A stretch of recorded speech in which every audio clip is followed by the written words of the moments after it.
एक बार एक adventurous traveller जिसका नाम राहुल था, अपने साथी के साथ एक जंगल सफर पर निकला। उनका मकसद था एक पुरानी और अनजानी गुफा खोजना, जिसके बारे में लोगों के बीच अनेक किस्से सुनाई जाती थी। जंगल में सफर करते करते राहुल ने एक अजीब चिंगारी के नूर को देखा।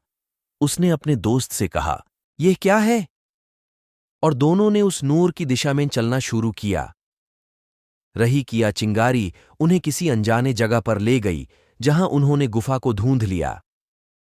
गुफा के अंदर एक अजीब सी चमक थी और एक सुंदर यूनिक, जिसका रंग जैसे जंगल के रंगों से मिलता था, उनका इंतजार कर रहा था।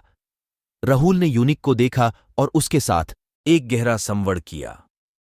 यूनिक ने बताया कि ये गुफा उनकी संतान की पिंडली है, जिसे वो ढूंढ रहे थे।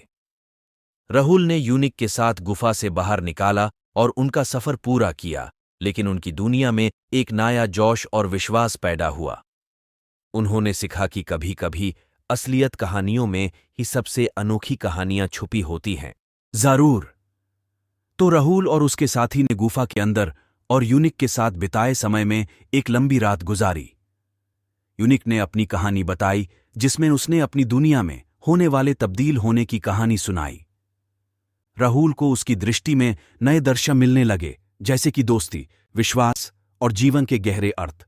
सुबह होते ही राहुल और उसका साथी जंगल के सफर को जारी रखे, लेकिन अब उनके मन में नई सोच थी। उनका सफर अब सिर्फ गुफा ढूंढने की जगह से ज्यादा था।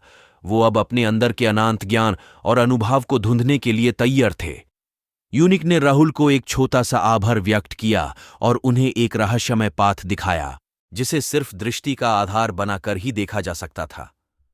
राहुल ने यूनिक का आशीर्वाद लिया और उसके साथी के साथ नए सफर की और बढ़ा। उनके सफर ने उन्हें अलग अलग धरोहर से मिलाया, जैसे कि प्रकृति का सौंदर्य, अंतर्मन की शांति और सच्चाई की खोज। और जब वो घर लौट आए, उनके चेहरे पर एक नई चमक थी, एक नई प्रेरणा थी, जो उन्होंने यूनिक से मिलने के बाद पाई थी। उनका सफर उनके अंदर का असली खजाना लेकर आया था, जो अब उन्हें हमेशा के लिए साथ लेकर चलने के लिए तैयार था।